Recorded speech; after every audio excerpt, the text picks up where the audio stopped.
Racist liquor store creeps. I'm typing this on my phone, so please forgive any mistakes. So, a little background information: my best friend is a white guy, AJ, who has a black boyfriend, Kit. My sister and I go to stay at his apartment pretty often, but it also happens to be a small college town. So my sister and I decided we're gonna teach AJ and Kit how to cook, so we go to Walmart and get some groceries, but forget to get wine like the recipes called for. So we stop at a liquor store when AJ gets a call from another friend who is going to be joining us. So we wait to get out. I'm sitting in the driver's seat talking to sister and Kit when these hillbilly looking guys walk out of the store and start waving in our direction. I had never seen these guys before, so I turned back to Kit, who was sitting behind me on the same side, and asked if they knew them. Well, apparently, these WSDs can't handle a little white girl ignoring them for a black guy, so they start yelling at Kit, saying stuff about throwing him into the highway, and how they had been to jail for murder and they weren't afraid to go back. This guy is screaming all this stuff and walking towards our car while his buddies are egging it on, and my sister forgot the pepper spray, so I locked the doors. I guess the guys who work there came outside to see what was going on because they peeled out of there. We made Kit come in with us even though he didn't want to come in because he is underage. Finally got home cooked and it tasted awesome.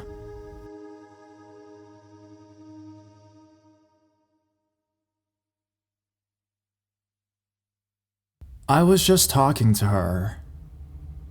I'm not sure how old I was during the story, maybe 11 or so. For as long as I can remember, I loved to go on drives as a kid, probably because my own parents don't drive themselves.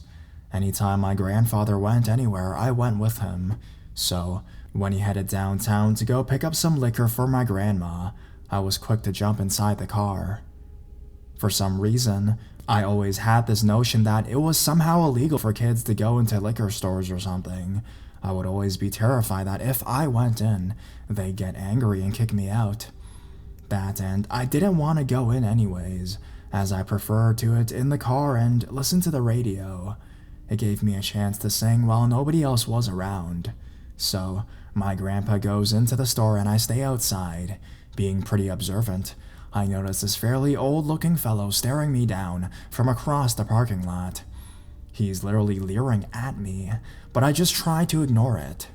Suddenly, I look over and he's walking towards me. Now, I've always been paranoid, so the car doors are already locked at this point. The second my grandpa left the car, those locks instantly went down. So this guy comes over, puts his hand on the door and begins to wave frantically at me. He's obviously trying to communicate with me, but the windows are up and the doors are locked, and I'm not about to change either one of those things. He stands outside the car smirking this crazy smirk and motioning for me to roll down the window, while I just stare back at him in confusion. Thankfully, I can see that my grandpa's now making his way across the parking lot towards us. Leary doesn't seem to notice, at least not until he's already reached the car. Since my grandpa keeps the keys in the car to keep it running in order for me to keep the radio on, I have to unlock the doors for him. He looks from me to this guy standing on the other side of the passenger side door and asks if the guy needs anything. He's already walking away at this point, but he looks back, still smirking at me, and yells back, "I was just talking to her." I unlock the doors. My grandpa gets back into the car, and we promptly nope the fuck out the liquor store parking lot.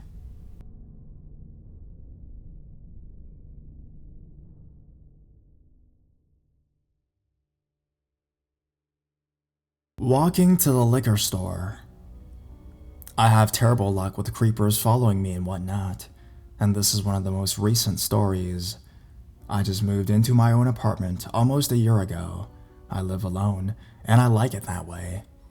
I'm a small 5'1" female, 125 pounds, and even though I like being by myself, I'm very aware of my size and the danger that I could be in if someone were to get the wrong idea. One day, I was kind of upset, and I decided to walk to the liquor store from my apartment.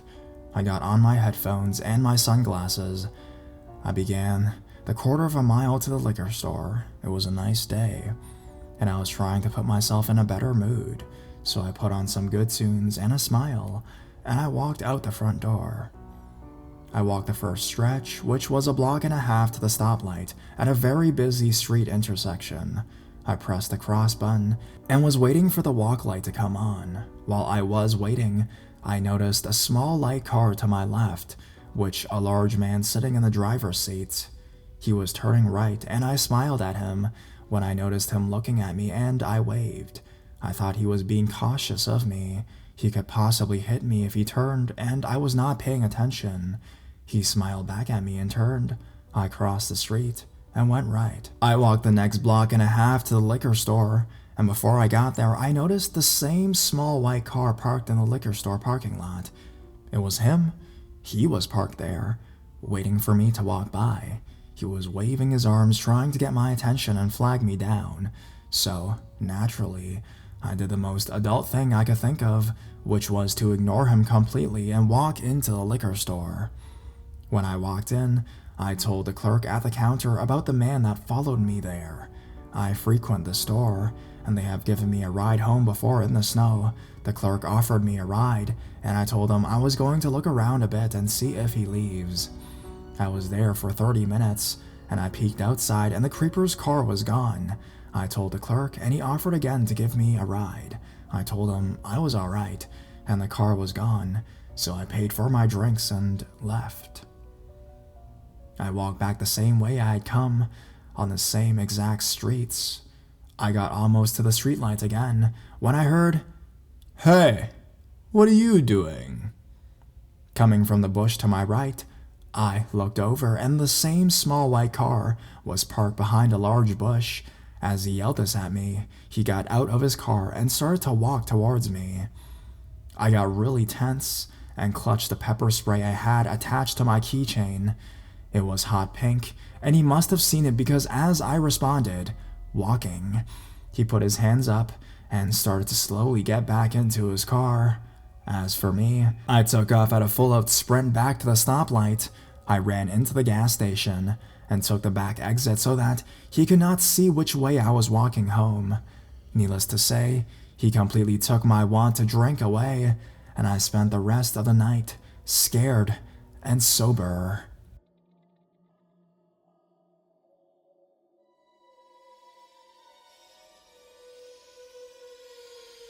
Liquor store creep.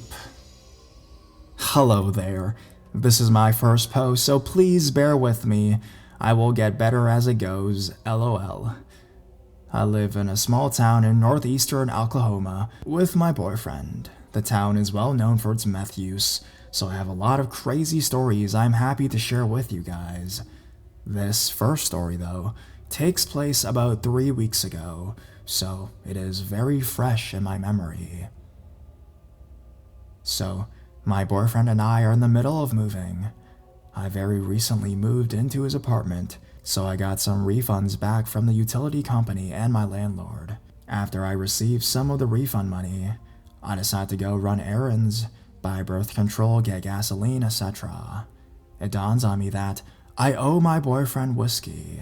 I finished the last of it the night before, so I run to my favorite liquor store. Keep in mind, it is 10 a.m. We are not heavy drinkers, but I was in a town, so I decided to kill 2 birds with 1 stone, and buy the whiskey anyways. I am behind an elderly black man at the store, and he turns to me and says, "Damn girl, you start early." I laugh and explain that it is for my boyfriend, and I owed him some.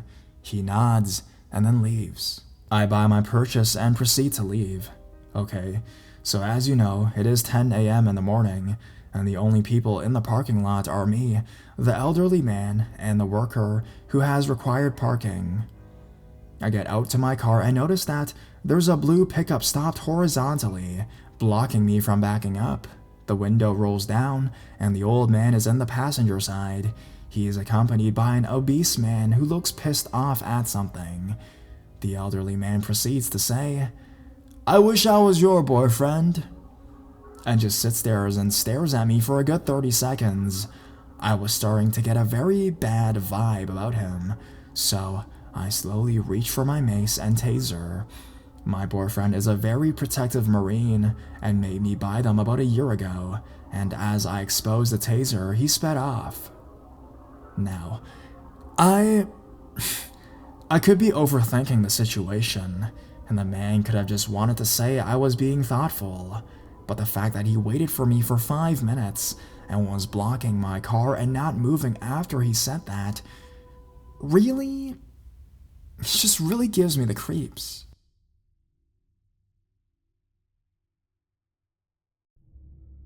Liquor store creep.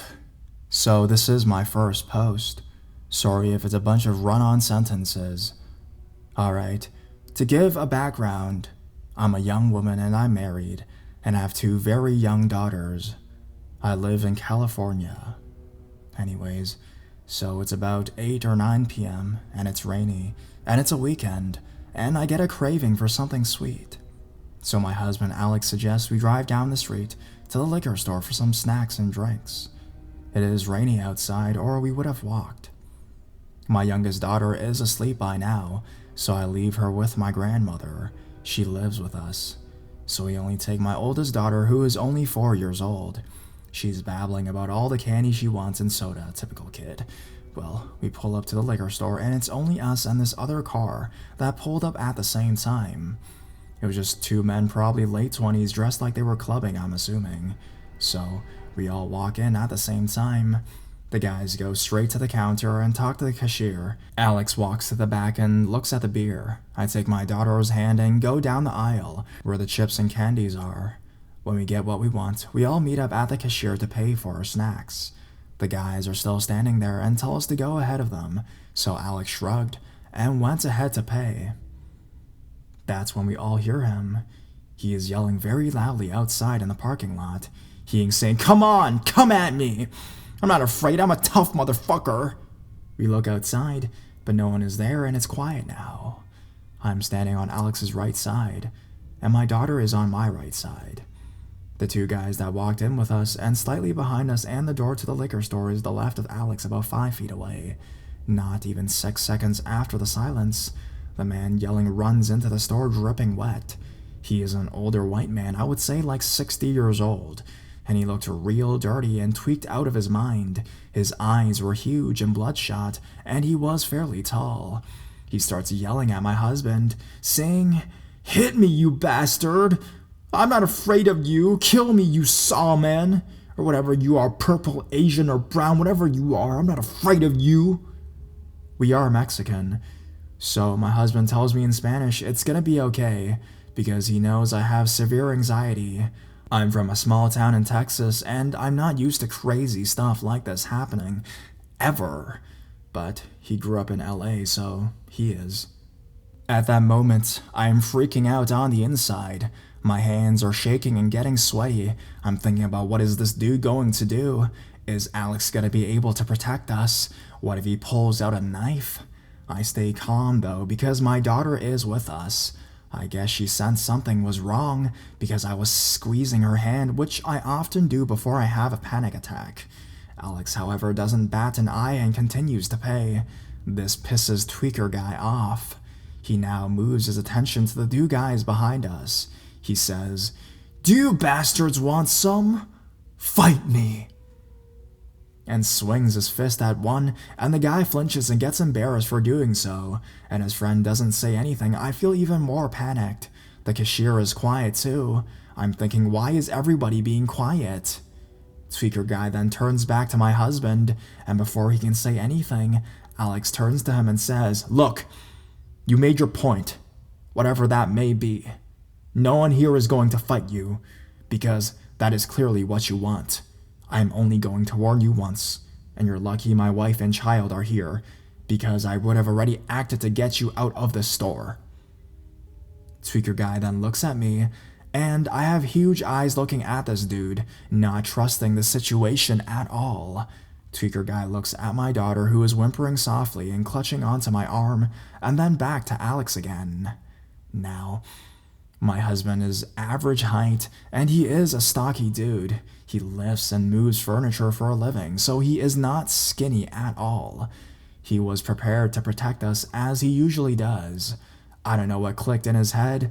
but he tells my husband, "Look, I don't want no trouble, man. I'm leaving." He then turns around and darts out the store. At that moment, I start to breathe again. The two dudes behind us thank my husband for being there, and the cashier guy says thanks too. So we hurry up and go to our car, and it's pouring outside, hard. As we are pulling out the parking lot, I'm hearing tires screeching and horns honking. I look across the street, and Tweaker Guy just ran in front of a bus. It just barely missed him by a second. Another car is heading his direction, and he does the same jumps in front of the car as well. I felt like I had to do something, so I tell my husband I'm going to call the police. I dial 911, and the operators asked what's the emergency. My voice is shaking, but I managed to get out what happened, and that this man is trying to kill himself, and there is going to be a horrible accident if they do not get this man off of the street. He says thank you for the information and hangs up. The rest of the ride home, my adrenaline is surging, and I can't believe we just dodged this sketchy dude who was obviously looking for trouble. So creepy, Tweaker Guy, let's not meet ever again.